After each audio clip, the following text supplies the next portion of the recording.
naman nagmalahos sa housemates. Good morning, housemates! Kamusta na kayo dyan? Gusto ko kausapin si Loisa. Kamusta kayo, ha? Okay lang po. Thank you. So, ano yung feeling mo na ikaw ang pinili ni Joshua? Sorry. Okay lang. Alam ko namang napilitan lang. Wow, wow. Alam na nila. Wow! Napilitan ka ni Joshua. Wala. Basta na. Daniel Cook. Daming tanong. Ayoko na. Bakit, Iha? Bakit ka nakikilig? Sabihin mo na. Anong masasabi mo sa relasyon ninyo ni Joshua? Pass is pass. Relasyon? Ba't may relasyon? Ranti, Aina, pumasok kayo sa confession room. Pag umalis ba ako dito, mamimiss niyo ako? Oo, ako mamimiss kita. Ako lang mamimiss mga kami sa'yo. Paano? Oo nga eh, si Maris, hindi ako mamimiss ni Maris. Grabe. He's my big brother. He's my big brother. Grabe, alis na nga ako dito. Na-OP ako. And with me as long.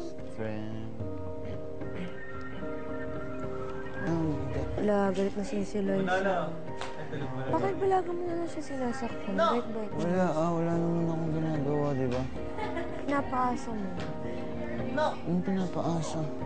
Hindi, grabe Huwag ka. mong papaasahin. Na-explain. Maya-maya kinausap ni Ranty si Jane tungkol sa sitwasyon nilang tatlo nila Joshua at Loisa. At saka ako kasi, personally, malambing din akong tao. Kaya ngayon nga nakikita ko. Ang problema nga. So, kaibigan ko, family ko, gano'n ako. Ang problema nga, sabi ko nga sa'yo mo. Ewan ko lang ngayon, ha? Hulog na hulog sa'yo. Paano? Kasi nga malambing ka. Para mas maintindihan si Jane, kinuha namin ang opinyon ng PBB resident psychologist na si Dr. Randy De Leosa. Isa namang factor na pwedeng isipin rin about Jane is, of course, Jane is a celebrity. And yung mga celebrities, syempre sanay makakuha ng atensyon. And it just happens nga out of convenience, nandun si Joshua, o di kukunin na lang niya kasi Joshua is ready to give the attention. Siguro isang reason para gusto niyang magkaroon ng ego boost, of course, nawala yung, si Axel. She was close to him before, and then nawala siya. O di baka siya yung filler sa empty heart ni Jane ngayon. Sa inyong tatlo, kaya niyo na solusyonan. Ang bala kong gawin, kausapin ko muna si Loisa ng masisingan. Hindi ko kasi alam kung ano iisip niya. Kaya na nga yun, mayroon. Nang makahanap ng pagkakataon, nilapitan ni Jane si Loisa. Gusto na tayo habang kumakain. Saan?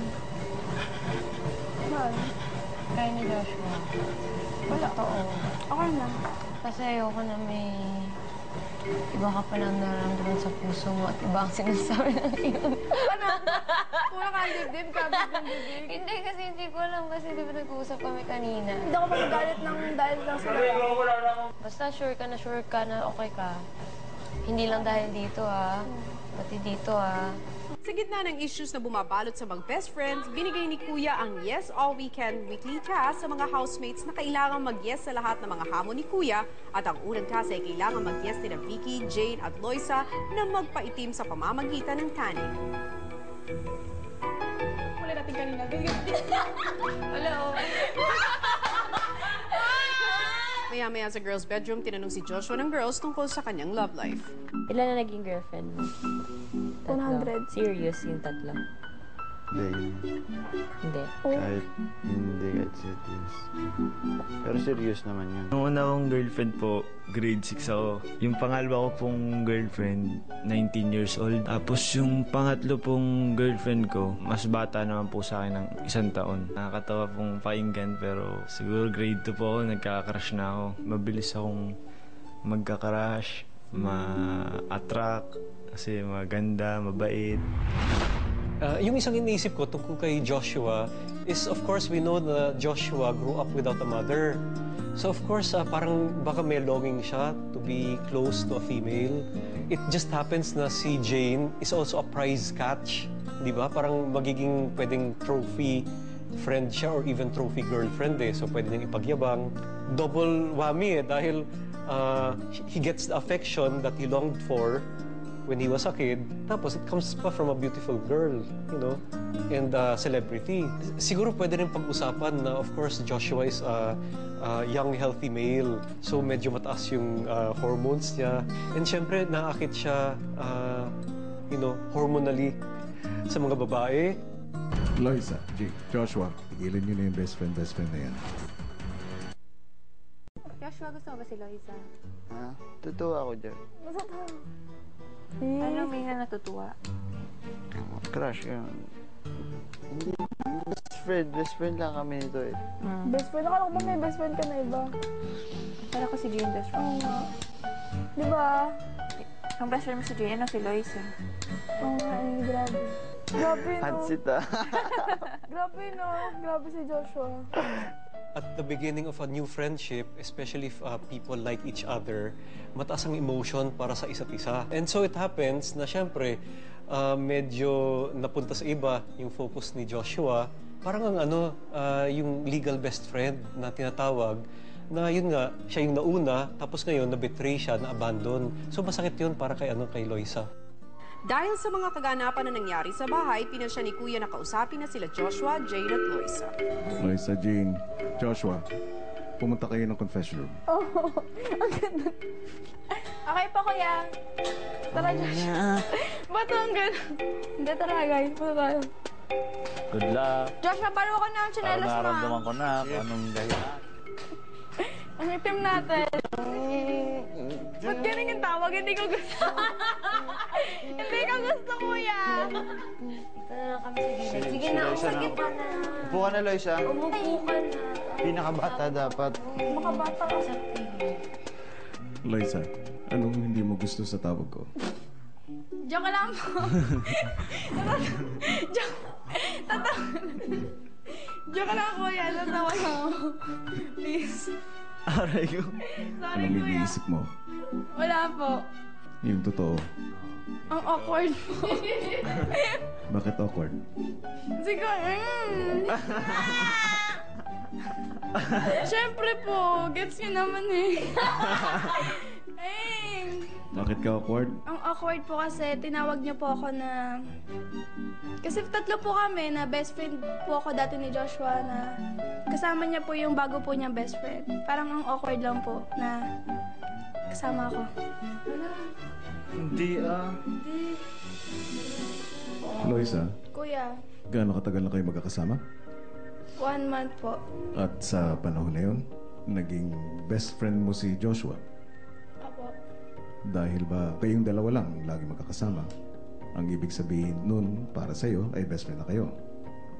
Hindi naman po ganun, Kuya. Para po sa akin, iba po kasi pag si Joshua po yung kasama ko po na sa kanya po nakapag-open po ako pero sa ibang housemate po hindi po masyado. Marahil dahil si Joshua Yung ang binigyan mo ng pagkakataon na lagi makasama, mapanatag ang loob mo. Narito kayo sa bahay ko para makitungo sa maraming tao. At dahil all in ngayon, dapat nyo rin matutunan makisama sa mga taong hindi teenagers. Mahirap din minsan pag sinabi mong best friend ang isang tao, hindi mo na siya binibigyan ng pagkakataon na makitungo sa ibang tao. Parang nagiging exclusive. Hindi rin naman gano'n ang pakikipagkaibigan. Mga bata pa kayo. Hirap niyo pang kontrolin ang mga emosyon niyo. At mas mahirap dito sa loob ng aking bahay kasi lagi kayo magkakasama. Yung simpleng pagkakaibigan pwedeng mauwi sa paghanga at sa kung ano pa. At sa tingin ko, hindi pa kayo handa. Lalo ka na, Loisa. Ikaw ang pinakabata. So, tigilin nyo na yung best friend na yan. Opo, Kuya. Kung magkaibigan talaga kayo, masusubok yan sa haba ng panahon. Opo. Ang isang buwan ay hindi basihan para sabihin mo na ang isang tao ay best friend mo na. Opo, Kuya. Joshua, Kuya. huwag ka masyadong papogi. Kuya, ano yun? Hindi po Mas importante sa pagbibinata ang pagbuo ng iyong pagkatao. Kuya. Ang kapugian Nasa loob po yan, kuya. ay dapat wala sa labas na panganyo. Opo, kuya. Alam ko po yan. Papogi ka na naman. Hindi, kuya, naano lang ako dahil nababa po po ako. Wala akong makakasorry po, kuya. Sige, Joshua. Iwan mo na yung dalawa.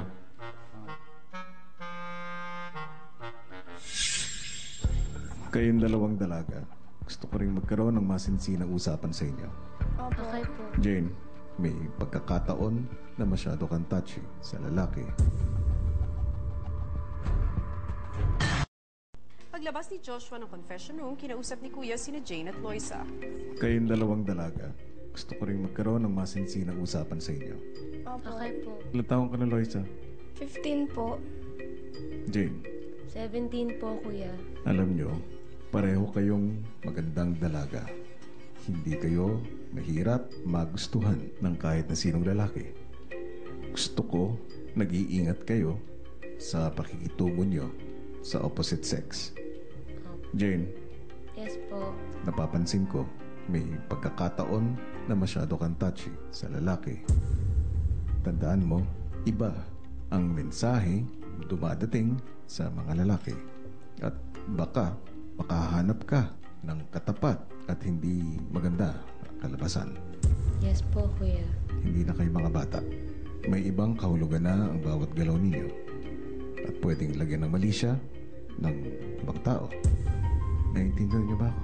Opo, Opo, kuya. kuya. So, inaasahan ko na patitibayin ninyo ang samahan ninyo at pakikipagkaibigan. Marami pa kayong pwedeng gawin at marami pang pwedeng matutunan sa iba't ibang tao. Opo, kuya. Opo.